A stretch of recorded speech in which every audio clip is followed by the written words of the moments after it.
AC में सोने वाला मायका, छत पर सोने वाला ससुराल। प्रीति आराम से एसी ऑन करके अपने मखमली बिस्तर पर सो रही थी। तभी उसका अलार्म बजने लगता है और वो इरिटेट होते हुए अलार्म बंद करके कहती है, ओहो, इस अलार्म को तो कहीं पर उठाकर फेंक दूं मैं। सुबह सुबह बजने लगा है और मेरी सारी नींद खराब कर देता है। उसके बाद प्रीति उठ जाती है और अपनी आंखों को मसलते हुए कहती है, लेकिन क्या कर सकते हैं, अगर अलार्म के बताए हुए सही टाइम पर नहीं उठे तो फिर से ऑफिस के लिए लेट हो जाऊंगी और फिर से मेरा चिक चिक करने वाला बॉस इतनी चिक चिक और इतनी बक करेगा ना कि बस उन्हें सुनकर तो मेरे कानों से खून निकल जाएगा। अब प्रीति जल्दी से उठकर बाथरूम में जाती है और नहा धोकर तैयार होती है। अपने ऑफिस की यूनिफॉर्म पहनने के बाद वो हाथ में घड़ी बांधती है और उसके बाद ऑफिस का बैग लेकर नीचे आ जाती है। बेबी जी, आप खाना खा लीजिए। ठीक है, लेकिन मम्मी पापा और भैया कहाँ पर है? आज सब जल्दी ही चले गए, उन्हें कुछ इम्पोर्टेंट काम था इसलिए। प्रीति नाश्ता करने टेबल पर बैठ जाती है, लेकिन अकेले उसका नाश्ता करने का बिल्कुल मन नहीं कर रहा था, इसलिए थोड़ा बहुत नाश्ता करने के बाद वो वहाँ से चली जाती है। वहीं दूसरी तरफ रोहन भी ऑफिस पहुँच जाता है। ऑफिस में पहुँचने के बाद प्रीति हर जगह रोहन को ढूंढ रही थी, तभी पीछे से रोहन आकर प्रीति को डरा देता है। आउच! ओहो रोहन, तुमने तो मुझे डरा ही दिया। तुम भी कितनी आसानी से डर जाती हो। अच्छा, तुम यहाँ क्या कर रही हो? मैं तुम्हें ही ढूंढ रही थी, मेरे होने वाले पतिदेव। मैंने तुमसे कितनी बार कहा है कि इस तरह का मजाक मत किया करो, यूं ही इस तरह की बातें करना अच्छा नहीं होता। अरे तो मैं मजाक कहाँ कर रही हूँ, मैं तो सच में सीरियस हूँ। तुम चाहो तो कभी भी मेरे घर पर बारात लेकर आ सकते हो। अरे बस करो, अपने मन में ख्याल पकाना बंद करो महारानी साहिबा, और चलो जल्दी से काम खत्म करते हैं। उसके बाद दोनों अपने कैबिन में काम करने लगते हैं और लंच के लिए प्रीति रोहन की कैबिन में जाती है और उसी के साथ बैठकर उसका लंच करती है। मानना पड़ेगा, तुम तो बहुत ही टेस्टी खाना लेकर आते हो। तुम्हारे खाने में जो अपनापन है ना और जो स्वाद है वो आज तक मुझे कहीं नहीं मिला। इसलिए तो मैं तुम्हारे लिए हमेशा एक्स्ट्रा खाना लेकर आता हूँ। अब तो मेरी भाभी को भी शक होने लगा है और कहती है कि आखिर किसके लिए इतना सारा लंच लेकर जाते हो। मैं कहता तो हूँ कि अपने दोस्तों के लिए, लेकिन मानती ही नहीं है। उन्हें लगता है कि मैं किसी लड़की के लिए लेकर जाता हूँ। तो उन्हें कौन सा गलत लगता है? उन्हें जो भी लगता है एकदम सही तो लग रहा है। इस तरह दिन गुजर रहे थे, दोनों की दोस्ती गहरी होती जा रही थी। प्रीति रोहन को बेहद पसंद करने लगी थी। जिस तरह रोहन उसकी केयर करता था वो सब प्रीति को बहुत अच्छा लग रहा था। प्रीति की फैमिली थोड़ी अमीर थी, वहीं दूसरी तरफ रोहन एक मिडिल क्लास फैमिली से था। रोहन शाम को ऑफिस का काम खत्म करने के बाद जब घर वापस आता है। आज घर में इतनी ज्यादा गर्मी क्यों हो गई और कूलर क्यों नहीं चल रहा है? अरे बेटा, आज सुबह सुबह ही नुकसान हो गया, इस कूलर की मोटर फूक गई, इसलिए कूलर नहीं चल रहा। और तेरा भाई भी अभी तक घर वापस नहीं आया, तो तू ही इसे लेकर जा और ठीक करवा दे। अरे मम्मी, हमें इसे दुकान पर ले जाने की जरूरत नहीं थी। अगर आप मुझे आज वैसे ही बता देती तो एक मैकेनिक है, मैं उसे कॉल कर देता और वो घर पर आकर इसे ठीक कर देता। मैंने तो कहा ही था तेरी माँ को कि तुझे फोन करते एक बार पूछ ले कि अभी हमें क्या करना चाहिए, लेकिन उसने बोला कि वो ऑफिस में है, उसे परेशान नहीं करना चाहिए। तो मैंने कौन सा गलत कहा था? मुझे क्या पता था कि अब वो घर पर आने लगा है, वरना पहले तो वो नट्टू हमेशा घर पर आने से मना कर देता था और कहता था कुछ भी ठीक करवाना है तो मेरी दुकान पर ही सामान लेकर आ जाना। अरे अब जमाना बदल रहा है तो जमाने के साथ साथ हमें भी बदलना चाहिए। बिल्कुल, हमें भी बदलती दुनिया के साथ खुद को बदल लेना चाहिए, इंसान से एलियन बन जाना चाहिए। इस तरह सब हंसने लगते हैं। सब हंसी मजाक कर ही रहे थे कि तभी थोड़ी देर बाद रोहन का बड़ा भाई यश भी जॉब से वापस आ जाता है और उसके बाद सब साथ में बैठकर खाना खाते हैं। आपके हाथों में तो कमाल है भाभी, बहुत अच्छा खाना बनाती हो। मेरे दोस्तों को भी आपके हाथ का खाना बहुत अच्छा लगता है। शुक्रिया। और रोहन, तुम बताओ, तुम हमेशा मेरे हाथ का बना खाना लेकर जाते हो, तुम्हारे दोस्तों को कैसा लगता है? हाँ भाभी, मेरे दोस्तों को भी बहुत अच्छा लगता है। और पवन को कैसा लगता है? हाँ, पवन को भी अच्छा लगता है, उसे भी आपके हाथ का खाना बहुत पसंद है। लेकिन पवन तो तुम्हारे ऑफिस में काम ही नहीं करता। ओ हाँ, मैंने इतना ध्यान नहीं दिया भाभी आपकी बात पर। अब ऑफिस के और घर के दोस्त इतने सारे हैं कि मैं कंफ्यूज हो जाता हूँ उनके नामों से। इतने सारे दोस्तों के नाम में कंफ्यूज होते हो या फिर किसी और के ख्यालों में खोए रहने की वजह से तुम कुछ ज्यादा ही कंफ्यूज रहने लगे हो? उसके बाद रोहन शर्माने लगता है और उसका मुंह टमाटर की तरह लाल हो जाता है। इस तरह सब हंसी मजाक करते हुए खाना खा रहे थे और उसके बाद रोहन ने मैकेनिक को कॉल किया था, तो थोड़ी देर बाद वो भी वहां आ जाता है और उनका कूलर ठीक करने लगता है। देखिए, अभी के लिए तो मैंने आपकी पूरी दूसरी मोटर चेंज कर दी है, क्योंकि वो पुरानी मोटर बिल्कुल ख़राब हो चुकी थी। लेकिन यह मोटर इतनी मजबूत नहीं है, कुछ टाइम तो निकल जाएगा, लेकिन ज्यादा लंबे समय तक रखना मुश्किल है। कोई बात नहीं, कुछ समय तो निकलेगा। यूं ही दिन गुजर रहे थे और फिर एक दिन प्रीति को ऑफिस में एक अवार्ड मिला था, जिसकी वजह से वो बहुत ज्यादा खुश थी। और खुश होते हुए वो घर पर जाकर सबको बताती है, मम्मी पापा देखो, मुझे एम्प्लॉय ऑफ द मंथ का अवार्ड मिला। मुझे सच में यकीन नहीं हो रहा कि ऐसा भी कभी हो सकता था। हाँ ठीक है, अच्छी बात है, इस अवार्ड को जाकर अपने कमरे में रख लो। हाँ, फिलहाल हम चलते हैं, शाम को हम लेट आएंगे। अपने मम्मी पापा के मुंह से सिर्फ इतनी बात सुनकर प्रीति को बहुत बुरा लगता है। उन्होंने ना तो प्रीति को कोई बधाई थी और ना ही कोई शाबाशी, जिसकी वजह से लेकिन क्या हम आज रात को एक साथ मिलकर सेलिब्रेट नहीं कर सकते? आखिर मुझे अवार्ड मिला है तो हम सब आज रात को साथ में बाहर डिनर करने चलेंगे ना, हम खूब एंजॉय करेंगे। माफ करना बेटा, लेकिन आज हम तुम्हारे साथ कहीं नहीं जा सकते।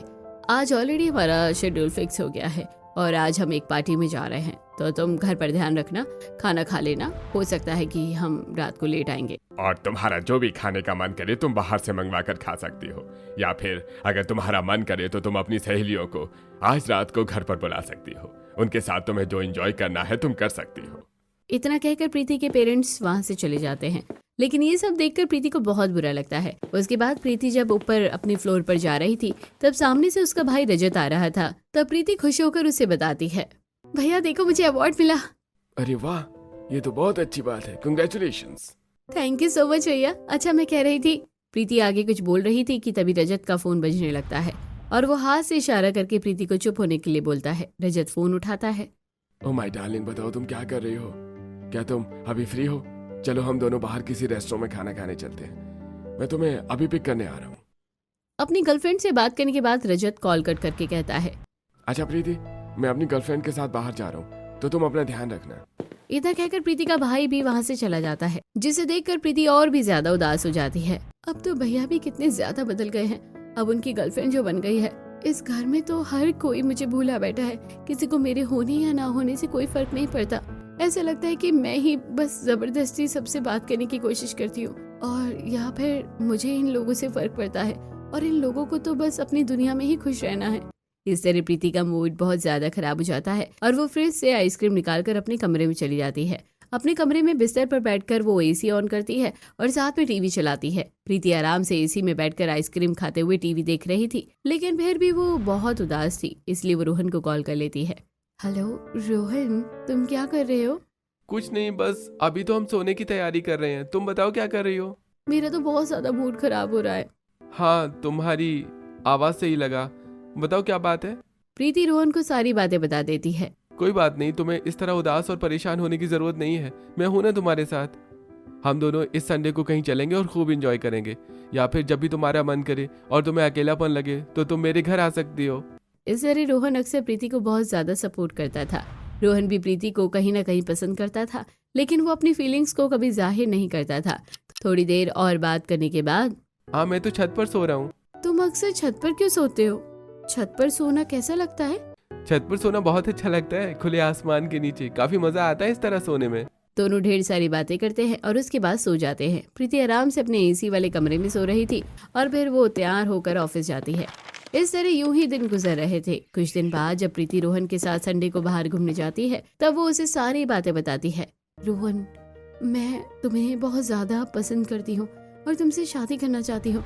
मैं अपनी आगे की जिंदगी सिर्फ तुम्हारे साथ बिताना चाहती हूँ। ये सुनकर रोहन को बहुत बड़ा झटका लगता है। ये तुम कैसी बातें कर रही हो प्रीति? मैं बिल्कुल सही कह रही हूँ रोहन, मैं अपनी जिंदगी तुम्हारे साथ बिताना चाहती हूँ। मैं अपनी जिंदगी में सिर्फ और सिर्फ तुमसे ही शादी करना चाहती हूँ और किसी से नहीं। तो बताओ फिर हम अपने घर पर शादी की बात कब करें? नहीं प्रीति, ऐसा नहीं हो सकता। ये बात सुनकर प्रीति को बहुत दुख होता है। लेकिन क्यों रोहन, तुम ऐसा क्यों नहीं कर सकते? तुम मुझसे शादी करने के लिए कैसे मना कर सकते हो? मुझे माफ करना, लेकिन मैं सच में तुमसे शादी नहीं कर सकता। तुम्हें पता है कि मैं एक मिडिल क्लास फैमिली से आता हूँ और तुम मेरी फैमिली में एडजस्ट नहीं कर पाओगी। बस इतनी सी बात? अरे रोहन, तुम चिंता मत करो, तुम जहाँ भी रहोगे मैं तुम्हारे साथ वहीं पर एडजस्ट कर लूंगी। नहीं प्रीति, तुम्हारे लिए एडजस्ट करना बहुत मुश्किल हो जाएगा। मैं तुम्हें बेसिक फैसिलिटी अभी प्रोवाइड नहीं कर सकता। मेरे घर में तो एसी तक नहीं है और तुम्हें एसी के बिना नींद तक नहीं आती है। मैं तुम्हारे लिए गाना गाना चाहती हूँ। इसके बाद प्रीति रोहन को प्रपोज करते हुए उसके लिए गाना गाती है। शीश महल ना मुझको सुहावे, तुझ संग सूखी रोटी भावे, मन मस्त मगन बस तेरा नाम दोहरा है, चाहे भी तो भूल ना पाए, मन मस्त मगन बस तेरा नाम दोहरा है। उसके बाद अरे बाबा अब तुम मान जाओ, मैं कह रही हूँ ना, मैं तुम्हारे साथ किसी भी हाल में रहने के लिए तैयार हूँ। ठीक है, अगर तुम कहती हो तो मैं तैयार हूँ। आज हम दोनों अपने घर पर बात कर लेते हैं, उसके बाद जो भी होगा कल हम एक दूसरे को बता देंगे। रोहन घर जाने के बाद ये सारी बातें अपने घर वालों को बताता है, जिसे सुनकर उसकी भाभी एक्साइटेड होकर कहती है, देखा, मैंने तो पहले ही कहा था कि कोई ना कोई लड़की तो है रोहन की जिंदगी में जिसने उसके दिल और दिमाग पर राज किया हुआ है। लेकिन पहले तो रोहन भी मेरी बात मानने को तैयार नहीं था, लेकिन मैं पहले ही समझ गई थी कि कुछ न कुछ तो बातें जरूर है। ऐसे ही नहीं, हर रोज किसी के लिए लंच बॉक्स पैक करवा कर ले जाया जाता था। नहीं भाभी, ऐसा कुछ भी नहीं है। मतलब हाँ, माना कि मैं प्रीति के लिए ही लंच पैक करवा कर ले जाता था, लेकिन वो उस समय सिर्फ मेरी एक अच्छी दोस्त थी। वो तो जो कुछ भी हुआ है अब हुआ है। कोई बात नहीं भैया, आपको इतनी सफाई देने की जरूरत नहीं है, और वैसे भी ये दिल का मामला है, एक दिन में कुछ नहीं होता, जो कुछ होता है बहुत पहले ही हो जाता है। ठीक है बेटा, अगर तुझे लड़की पसंद है तो हमें भी कोई परेशानी नहीं है। एक तरफ रोहन ने अपने परिवार वालों को सब कुछ बता दिया था और उसके परिवार वालों को कोई परेशानी नहीं थी, लेकिन वहीं दूसरी तरफ जब प्रीति ने अपने परिवार में ये बात बताई तो हर किसी का अलग ही रिएक्शन था। हर कोई बस प्रीति के ऊपर भड़क रहा था। तुम्हें शर्म नहीं आती ये सब करते हुए? और अगर ऐसा कुछ कर भी रही थी तो कम से कम अपने किसी मैचिंग के इंसान के साथ तो करती, किसी गरीब फटीचर के साथ ही क्यों? भला अपनी जिंदगी का इतना अहम फैसला कोई ऐसे थोड़ी ना ले लेता है। तुम्हें जरा सोच समझकर फैसला लेना चाहिए था। तुम्हें अपनी पूरी जिंदगी किसी इंसान और उसके परिवार के साथ बितानी है, तो तुम ऐसे ही किसी भी लड़के के साथ शादी करने का फैसला नहीं ले सकती। बिल्कुल सही कहा तुमने, तो हमारी नाक कटवा दी, लेकिन अभी भी कुछ नहीं बिगड़ा है और बिल्कुल भी देरी नहीं हुई है। तुम अभी इसी वक्त उस लड़के को कॉल करके मना कर दो और बोल दो कि तुमने ये सब बस मजाक में कहा था। बोल दो कि तुम उससे शादी नहीं करना चाहती। ये बात सुनकर प्रीति को बहुत ज्यादा गुस्सा आ जाता है और वो भड़कते हुए कहती है, आप लोग भला मुझे ऐसा करने के लिए कैसे कह सकते हैं? क्या ये सब फीलिंग्स और ये सब आप लोगों के लिए मजाक है? मैंने तो कभी सपने में भी नहीं सोचा था कि आप लोग मुझे ऐसा कुछ कहेंगे। लेकिन चाहे कुछ भी हो, शादी तो मैं सिर्फ और सिर्फ रोहन से ही करूंगी। उसके अलावा मैं किसी और से शादी नहीं करने वाली। देखो, शादी तो तुम्हारी मैं अपनी मर्जी से ही करूंगा और यहाँ तक कि अपने स्टैंडर्ड वाले लोगों के साथ ही करूंगा। रोहन से तुम्हारी शादी नहीं हो सकती। मैं ऐसे गरीब फटीचर घर में तुम्हारा जाना कभी बर्दाश्त नहीं करूंगा। मैंने तुम्हारे लिए कुछ लड़के देखे हैं, उनमें से ही किसी एक को पसंद करके उससे शादी कर लो। हाँ, तुम्हारे पापा बिल्कुल ठीक कह रहे हैं, बल्कि हमने ही देरी कर दी। पहले ही ध्यान देना चाहिए था। कोई बात नहीं, कोई बड़ी बात नहीं है। हम इन सब बातों को भूलकर आगे बढ़ते हैं। वाह मम्मी पापा, आप दोनों तो कमाल करते हो। मेरी जिंदगी में आप लोगों ने कभी इतना इंटरेस्ट नहीं लिया, कभी बाकी चीजों में आपने मुझे शाबाशी नहीं दी और ना ही मेरी कभी मर्जी पूछी। मुझे हर चीज में अकेला छोड़ दिया, और जब मेरी जिंदगी का इतना अहम फैसला है तो आप दोनों कितनी जल्दी अपने रंग बदल रहे हैं। अब आप दोनों को बड़ा इंटरेस्ट आ रहा है, क्योंकि यहाँ पर भी आप लोग मेरे बारे में नहीं सोच रहे, सिर्फ अपने बारे में सोच रहे हैं। आप लोग सोच रहे हैं कि आपका स्टैंडर्ड खराब हो जाएगा, आपकी इमेज खराब हो जाएगी। यहाँ पर भी आप लोगों को मेरी कोई परवाह नहीं है, सिर्फ अपनी ही परवाह है। शादी करूंगी तो मैं अपनी मर्जी से ही। अब मैं अपने फैसले में आप लोगों की दखलंदाजी नहीं होने दूंगी। अगर ऐसी बात है तो अगर तुमने अपनी मन मर्जी की तो याद रखना कि इस घर से हमेशा हमेशा के लिए तुम्हारे रिश्ते नाते खत्म हो जाएंगे।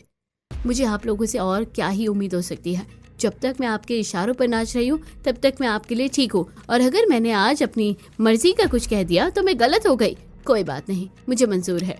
उसके बाद प्रीति रोहन को सारी बातें बता देती है और प्रीति रोहन के साथ मंदिर में जाकर शादी कर लेती है, और वहाँ पर रोहन के घर वाले भी मौजूद है। बेटा, तुम इस फैसले से कोई परेशानी तो नहीं है ना? जी नहीं मम्मी जी। इस तरह प्रीति रोहन के घर वालों को अपनाकर रोहन के साथ उसके घर चली जाती है। सभी उसका स्वागत करते हैं और सब प्रीति के साथ बहुत अच्छा व्यवहार कर रहे थे, जिसकी वजह से प्रीति को बहुत अच्छा लग रहा था। अगले दिन सुबह प्रीति की रसोई थी और वो तैयार होकर रसोई में आती है। प्रीति, आज तुम्हारी पहली रसोई है, मैंने सारा सामान निकाल दिया है, तुम्हारा जो मन करे तुम बना सकती हो। इतना कहकर नेहा रसोई से बाहर चली जाती है। अब क्या करूं, मुझे तो खाने में कुछ भी बनाना नहीं आता। मैं सबको क्या बना कर दूंगी? मुझे तो मैगी भी बनानी नहीं आती। प्रीति परेशान हो रही थी। तभी थोड़ी देर बाद नेहा वापस रसोई में आती है।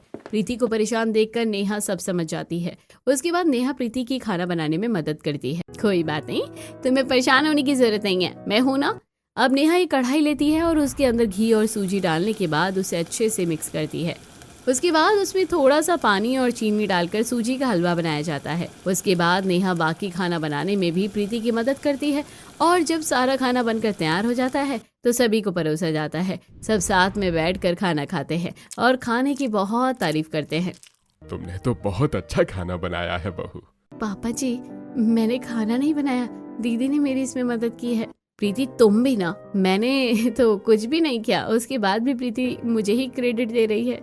इस तरह नेहा किसी को भी सच नहीं बताती और ये सब देखकर भी प्रीति को अच्छा लगता है। आज प्रीति का ससुराल में पहला दिन था और उसे सभी से बहुत अटेंशन मिल रही थी। और बताओ प्रीति, तुम्हारी शादी से पहले की जिंदगी के बारे में।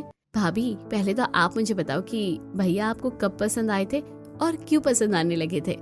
पहली बार प्रीति को एहसास हो रहा था कि उसके परिवार वाले उसकी जिंदगी में इंटरेस्ट ले रहे थे और उसके बारे में जानना चाह रहे थे।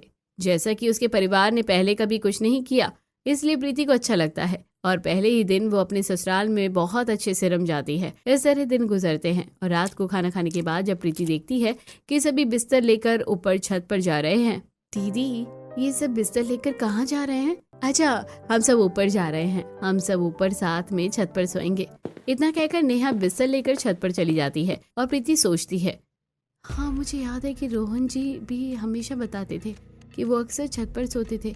चलो मैं भी कुछ नया एक्सपीरियंस करने वाली हूँ, देखते हैं कि कैसा होगा। उसके बाद प्रीति भी छत पर सोने चली जाती है। सभी ने ऊपर छत पर बिस्तर बिछाया हुआ था और पहले तो सब थोड़ी देर बहुत सारी बातें करते हैं और सब अपनी अपनी अलग अलग कहानियां सुना रहे थे। तो इस तरह मुझे पता चला कि वहां पर कोई भूत नहीं था और बल्कि यह सब तो सिर्फ अफवाहें फैल रही थी। लेकिन इस वजह से मैं और मेरा दोस्त इतना ज्यादा डर गए थे कि हमने तो सोच लिया था कि आज तो हमारा भूत से आमना सामना होगा और उसके बाद सीधा परमात्मा से।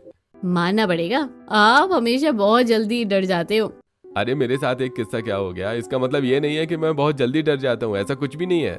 बिल्कुल जैसे आपके पीछे अभी एक चुड़ैल खड़ी हो। यश घबरा जाता है और पीछे मुड़कर देखता है कि जिस पर नेहा फिर से हंसती हुई कहती है, देखा, मैंने तो कहा था कि आप बहुत जल्दी डर जाते हो। मैं डरा नहीं था, बस ऐसे ही देख रहा था। वैसे भाभी भैया की एक एक बात से वाकिफ हो चुकी है। हाँ, ये तो बचपन से ही ऐसे ही डरता आ रहा है, अब तो फिर भी पहले से बहुत सुधर गया है। मैंने कहा ना मैं नहीं डरता, बिना वजह आप लोग मेरा नाम खराब कर रहे हो। हाँ भैया ठीक है, हमने मान लिया कि आप नहीं डरते। इस तरह हर कोई हंसी मजाक करते हुए एक दूसरे के साथ बातें करते हुए छत पर सो जाया करते थे। इतनी सारी हंसी मजाक करते हुए प्रीति को बड़ा अच्छा लगता है, लेकिन जब वो रात को सोने लगती है तो उसे नींद नहीं आती। और यार, मुझे तो यहाँ पर बहुत ज्यादा गर्मी लग रही है और ऊपर से फर्श भी ज्यादा सख्त लग रहा है। इस तरह तो मुझे नींद बिल्कुल भी नहीं आने वाली। कोई बात नहीं, कोशिश करती हूँ। उसके बाद प्रीति रात भर सोने की कोशिश करने लगती है, लेकिन उसे नींद नहीं आती। वो बस करवटें बदलती रहती है। पूरी रात ना सोने की वजह से अगली सुबह प्रीति की आंखें लाल हो जाती है। क्या बात है प्रीति, तुम्हारी आंखें लाल क्यों हो रही है? कुछ नहीं, बस दीदी ऐसे ही। प्रीति किसी को कुछ नहीं बताती क्योंकि उसे लग रहा था कि ऐसा कहना ठीक नहीं होगा। उसके बाद प्रीति नेहा के साथ मिलकर घर के सारे काम करती है। हालांकि प्रीति को घर के काम करने में काफी परेशानी हो रही थी और उसके लिए ये सब नया भी था, लेकिन वो सब कुछ सीखना चाह रही थी। वो चाह रही थी कि वो जल्दी ही इस घर के माहौल में डल जाए। शाम को खाना बनाते समय, वाह प्रीति, मानना पड़ेगा, तुमने तो कितनी जल्दी खाना बनाना सीख लिया। सब आपका ही कमाल है दीदी, आपने ही मुझे सब सिखाया है, वरना तो मैं कहाँ कुछ कर पाती। उसके बाद दोनों देवरानी जेठानी मिलकर खाना बनाती है और रात को सब खाना खाने के बाद फिर से छत पर सोने चले जाते हैं और लाइट चली जाती है। तो उनके पड़ोसी भी आज रात को छत पर सोने के लिए आ गए थे और वो छत पर से ही एक दूसरे से बातें कर रहे थे। आज तो शांति, ऊपर बहुत ठंडी हवा चल रही है, ऊपर से लाइट भी चली गई, तो हमने सोचा क्यों ना आज हम भी छत पर सोने चलते हैं। हाँ, तुमने सही किया, ऊपर सोने का मजा ही अलग है। लाइट नहीं है इसलिए हमारा भी छत पर रखा हुआ कूलर अभी चल नहीं रहा, लेकिन शुक्र है कि आज अच्छी हवा चल रही है। हाँ, इसलिए आज हम छत पर आराम से सो पाएंगे। सब आपस में बातें कर रहे थे, लेकिन प्रीति, पता नहीं आज भी मुझे नींद आएगी या नहीं। कोई बात नहीं, अभी सब नया है इसलिए शायद मुझे एडजस्ट करने में परेशानी हो रही है, लेकिन धीरे धीरे बाकी सब की तरह मुझे भी तो ठीक लगने लगेगा। प्रीति ऐसा सोचते हुए खुद को समझाती है और उसके बाद बाकी सबके साथ छत पर सो जाती है। लेकिन आज भी प्रीति बहुत ज्यादा परेशान हो गई थी। उसे बहुत सारे मच्छर काट रहे थे। अरे यार कितने सारे मच्छर हैं, यहाँ पर काट काट कर तो पूरे मेरे शरीर पर दाने कर दिए। इस तरह प्रीति मच्छरों से परेशान हो रही थी और ऊपर से उसे छत पर सोने में गर्मी भी लगती थी। यूं ही कुछ दिन गुजर जाते हैं, लेकिन प्रीति को फिर भी छत पर सोने की बिल्कुल भी आदत नहीं हो रही थी। क्या बात है प्रीति, आजकल तुम्हारा चेहरा बिल्कुल भी ठीक नहीं लग रहा। कुछ नहीं दीदी, कितनी बार कहा है कि मैं ठीक हूँ। ऐसे गुस्से में जवाब देकर प्रीति वहां से चली जाती है। अरे इसे क्या हो गया। अब फिर से रात को प्रीति को सभी के साथ छत पर सोने जाना पड़ता है। एक तो पूरा दिन प्रीति घर का काम करते हुए ऊपर से छत पर सोने जाती है तो उसे बिल्कुल नींद नहीं आती है। आज रात को प्रीति फिर भी थोड़ी देर सो जाती है, लेकिन फिर से मच्छरों की आवाज और मच्छरों के काटने से वो उठ जाती है। इन मच्छरों का तो मन कर रहा है कि उठाकर फेंक दूं या इन्हें मसल कर रख दूं। एक तो वैसे ही इतनी ज्यादा गर्मी है और ऊपर से गर्मी में बड़ी मुश्किल से एडजस्ट कर रही हूँ, लेकिन इनका भिनभिनाना खत्म ही नहीं होता है। जब देखो कान में ची ची ची ची करते रहते हैं। आज प्रीति इतनी उदास और इरिटेट हो गई थी कि वो गुस्से में उठकर छत से नीचे आ जाती है। पहले मेरी जिंदगी कितनी अच्छी थी। सीमा, मेरा खाना मेरे कमरे में ही ले आना, आज बहुत गर्मी है। मैं आराम से एसी में टीवी देखते हुए खाना खा लूंगी। प्रीति अपने कमरे में चली जाती है और एसी चलाने के बाद आराम से बिस्तर पर बैठकर खाना खा लेती है। वो अक्सर एसी में अपने बिस्तर पर आराम से सोती थी। अब प्रीति बहुत ज्यादा परेशान हो गई थी, इसलिए वो इस बारे में रोहन से बात करती है। देखो, मैं छत पर नहीं सो सकती, मुझे बहुत परेशानी होती है। मुझे मेरे कमरे में कूलर लगवा दो, मैं अपना यहीं पर आराम से सो जाऊंगी। तुम्हें पता है ना प्रीति कि मैं ऐसा नहीं कर सकता। मैंने तुम्हें पहले ही बता दिया था कि मुझे हर महीने एक लोन भरना होता है और सैलरी का ज्यादा हिस्सा वहीं पर जाता है। अभी तो हम ऐसा करने के बारे में बिल्कुल नहीं सोच सकते। तो फिर मैं क्या करूं? मैं कब तक ऐसे ही परेशान होती रहूंगी? अब मुझसे और एडजस्ट नहीं हो रहा है। मुझे रात को बिल्कुल नींद नहीं आती है, मैं परेशान हो गई हूँ। मैं मानता हूँ, लेकिन तुम प्लीज थोड़े टाइम के लिए एडजस्ट कर लो। धीरे धीरे तुम्हें भी हमारी तरह आदत हो जाएगी, लेकिन प्लीज समझो, अभी मैं कुछ नहीं कर सकता। इतना कहकर रोहन वहाँ से चला जाता है, जिसके बाद प्रीति को और ज्यादा गुस्सा आ जाता है। कितनी आसानी से बोल दिया कि मैं अभी एडजस्ट कर लूं और अभी कुछ नहीं कर सकते इसमें। अरे मैं भला कब तक एडजस्ट करती रहूंगी और हमेशा ही क्यों एडजस्ट करूं? इस तरह प्रीति का पारा काफी हाई रहने लगता है। वो रात को छत पर सोने तो जाती, लेकिन ना तो उसे नींद आती और ना ही उसे अब शांति मिल रही थी। प्रीति छत पर सबके साथ सोने के लिए जाती थी, लेकिन अंदर ही अंदर उसका गुस्सा उबल रहा था। बस बहुत हो गया, इस छत पर सोना मेरे बस की बात नहीं है। अब मैं बिल्कुल भी एडजस्ट नहीं करूंगी। अब तो एडजस्ट इन लोगों को करना होगा। उसके बाद अगले दिन से ही प्रीति किसी से सीधे मुंह बात नहीं करती थी। अब जब भी कोई कुछ बोलता तो वो सीधा भड़क जाती। अरे बेटा, तुम एक बार बाजार से सामान ले आओ। क्यों मम्मी जी, मैं ही बाजार से जाकर सामान क्यों लेकर आऊंगी? मैं कहीं नहीं जाने वाली। जिसको जो सामान लाना है खुद लेकर आएगा। शांति को ऐसा खरा जवाब देने के बाद प्रीति वहां से चली जाती है। अरे आजकल इस बहू को क्या हो गया है, कभी भी सीधे मुंह बात ही नहीं करती है। मुझे भी नहीं पता मम्मी जी कि प्रीति को क्या हो गया है। उसके बाद शाम को जब रिया प्रीति से कुछ कहती है, भाभी क्या आपने देखा कि मेरी ब्लैक वाली ड्रेस कहाँ रखी है? मुझे कहीं मिल नहीं रही है। मैंने क्या ठेका लिया हुआ है क्या तुम्हारी हर चीज को संभालने का? क्या तुम अपनी चीज का ध्यान खुद नहीं रख सकती? अगर कोई चीज नहीं मिल रही तो पहले ही उसको संभाल कर रखना चाहिए था ना। हाँ भाभी सॉरी, लेकिन आप इतना गुस्सा मत होइए। तुम कहना क्या चाह रही हो? मैं बेवजह कुछ भी कर रही हूँ? अरे मेरी तो किस्मत ही फूट गई जो मैं इस घर में शादी करके आई हूँ। पीछे खड़ा रोहन ये सारी बातें सुन लेता है। तुम कहना क्या चाहती हो कि यहाँ आने के बाद तुम्हें परेशानी हो रही है और तुम यहाँ खुश नहीं हो? जब पता है उसके बाद भी मुझे कोई यहाँ समझ ही नहीं रहा है। अरे अपने मायके में कितने आराम से मैं एसी वाले कमरे में अपने मखमली बिस्तर पर सोती थी, लेकिन तुमसे शादी करने के बाद तो मैं फंस गई हूँ। मेरे मम्मी पापा ने सही कहा था। अगर ऐसा ही था तो क्यों शादी की थी मुझसे? तुम्हें बहुत शौक चढ़ रहा था ना मुझसे शादी करने का। मैं तो तुमसे पहले ही मना कर दिया था। तुम्ही ने गाना गाया था कि शीश महल ना तुमको सुहाए, तब तो सूखी रोटी खाने के तुमने वादे किए थे। अरे मेरी मति मर गई थी जो मैंने ऐसा किया। मेरी ही बुद्धि भ्रष्ट हो गई थी, लेकिन अब असलियत दिख रही है। सिर्फ सूखी रोटी खाने से काम नहीं चलता, बाकी चीजें भी मायने रखती हैं। तुम आखिर मेरे लिए क्या कर रहे हो? क्या तुम मेरी एक छोटी सी ख्वाहिश पूरी नहीं कर सकते? पूरा दिन तुम्हारे घर का काम करती हूँ और मुझे रात को चैन से सोने को भी नहीं मिलता। तुम मेरे लिए सिर्फ एक एसी नहीं लेकर आ सकते तो तुम जिंदगी में क्या ही लाओगे? मैंने तो तुम्हें पहले ही कहा था कि अभी हमारे घर में प्रॉब्लम चल रही है। 1 साल तक मैं एडजस्ट नहीं कर पाऊंगा, तो प्लीज तुम 1 साल तक एडजस्ट कर लेना। लेकिन नहीं, तुम तो बस हमें जलील कर रही हो। इस तरह उन दोनों की लड़ाई हो जाती है और घर के बाकी सदस्य जाकर उनकी लड़ाई सॉल्व करते हैं। आज प्रीति ने रोहन को कुछ ज्यादा ही बोल दिया था, जिसके बाद रोहन को गुस्सा आता है। इसके बाद रोहन इंस्टॉलमेंट पर प्रीति के कमरे में एक एसी फिक्स करवा देता है। 2 आदमी वहां आते हैं और प्रीति के कमरे में एसी फिक्स करके चले जाते हैं। अब तो खुश हो, अब तुम यहाँ पर आराम से सो सकती हो। अब मुझे तुमसे कोई लेना देना नहीं है। रोहन गुस्से में वहां से चला जाता है। अरे मुझे ताना मार के कैसे जा सकते हो, अभी बताती हूँ। प्रीति कमरे से बाहर रोहन से बात करने जाती है, लेकिन वो छुप कर परिवार वालों की बात सुन लेती है। बेटा, तुम बहू को ऐसा नहीं बोल सकते, इसमें बहू की कोई गलती नहीं है, तुम्हारी गलती है। अगर हमें पहले से ही पता होता कि बहू को छत पर सोने में परेशानी हो रही है तो हम इतनी लड़ाई कभी आगे बढ़ने नहीं देते। छत पर सोना हमारी मर्जी है, हम बहू के साथ जबरदस्ती नहीं कर सकते। बिल्कुल रोहन, यहाँ हमारी ही गलती है। प्रीति अपना घर परिवार सब कुछ छोड़कर तुम्हारे लिए यहाँ आई है और उसने तुमसे सिर्फ एक ही चीज मांगी है, तो उस चीज को पूरा करना हमारा फर्ज बनता है। हाँ, मुझे अच्छे से पता है, लेकिन मुझे सिर्फ इस बात की नाराजगी है कि प्रीति ने गुस्से को अपनाया। वो चाहती तो प्यार से भी मुझे कुछ दिन समझाकर बात मनवा सकती थी। उसने अचानक से सबके साथ गुस्सा और बदतमीजी के साथ में उसने हमें जलील किया, अपने मायके से कंपेयर करके। मुझे बस प्रीति की यही बात बहुत ज्यादा बुरी लगी। भैया, भाभी पिछले 1 महीने से एडजस्ट करने की कोशिश कर रही थी। वो रात भर सो नहीं पाती थी और कई दिनों से उनकी नींद भी पूरी नहीं हो रही थी, जिस वजह से वो बहुत चिड़चिड़ी हो गई थी। कोई बात नहीं, ऐसी बातें होती रहती हैं। अगर हम भाभी को नहीं समझेंगे तो कौन समझेगा? आखिर हम उनका परिवार है।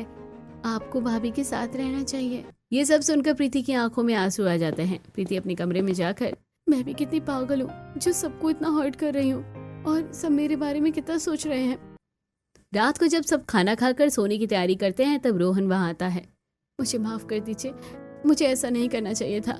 कोई बात नहीं, इसमें तुम्हारी गलती नहीं है, हमारी ही गलती है। हमें तुम्हारे बारे में सोचना चाहिए था। अभी तुम टेंशन मत लो और आराम से सो जाओ। उसके बाद प्रीति और रोहन अपने कमरे में लगे एसी के सामने सोते हैं, लेकिन रात को जब प्रीति की आंख खुलती है तो देखते हैं कि वहां पर रोहन नहीं है। उसके बाद प्रीति उसको पूरे घर में देखती है, लेकिन उसे रोहन कहीं नहीं मिलता। और जब वो छत पर जाकर देखती है तो रोहन वहां पर पूरे परिवार के साथ छत पर सो रहा था। अगर इन्हें परिवार के साथ ही रहना था तो मुझे डायरेक्ट बोल देते, इस तरह बात घुमाने की क्या जरूरत थी। उसके बाद प्रीति गुस्से में नीचे चली जाती है और जब सुबह रोहन कमरे में आता है तो वो उसे सारी बातें बोलती है। अगर आपको इतनी परेशानी थी तो मुझे पहले बोल देते। माफ करना प्रीति, लेकिन मेरी मजबूरी थी कि मैं घर में एक्स्ट्रा पैसे इसलिए नहीं खर्च कर पा रहा था क्योंकि पिछले साल पापा की तबीयत बहुत खराब हो गई थी, जिसकी वजह से हमने लोन लिया था और वही लोन चुकाने के लिए हम पैसे बचाते हैं। और दूसरी बात, पूरा परिवार जब छत पर सो रहा है तो मैं कैसे अकेले एसी में सो सकता हूँ? मैं अपने परिवार के बिना ऐसा नहीं कर सकता। परिवार तो बराबर का होता है ना। इतना कहकर रोहन वहां से चला जाता है और वो बात प्रीति को बहुत बुरी लगती है। इसलिए प्रीति सभी को सरप्राइज देने के लिए अपनी पर्सनल कलेक्शन की मदद से सभी के कमरे में एसी लगवा देती है और छत पर एक नया कूलर लगवा देती है। इसके बाद वो सभी से माफी मांगती है। मैंने आप लोगों के साथ बहुत गलत किया, मुझे माफ कर दीजिए। नहीं बेटा, तुम्हें हमसे माफी मांगने की कोई जरूरत नहीं है और तुम्हें इतना खर्चा करने की जरूरत नहीं थी। क्यों नहीं मम्मी जी, ये भी तो मेरा परिवार है। अब से हम सब हफ्ते में 2-3 दिन नीचे सोएंगे और 2-3 दिन ऊपर सोएंगे ताकि सब एक साथ एंजॉय कर सके। मुझे भी तुम्हारा आइडिया बहुत अच्छा लगा। अब इस तरह प्रीति अपनी गलती समझ जाती है और सभी के साथ वो आज कई दिनों बाद छत पर सोती है। उसके बाद रात को फिर से सभी एक साथ बातें करते हैं। तो कुछ इस तरह थी हमारी जिंदगी की कहानी। यूं हम मिले थे। अभी तो आगे की जिंदगी की कहानी और लिखनी है। बिल्कुल। इस तरह सब बात करके छत पर सो जाते हैं और जब उनका मन करता तो सब साथ मिलकर छत पर सोते या फिर कभी कभी अपने कमरे में एसी में सो जाते।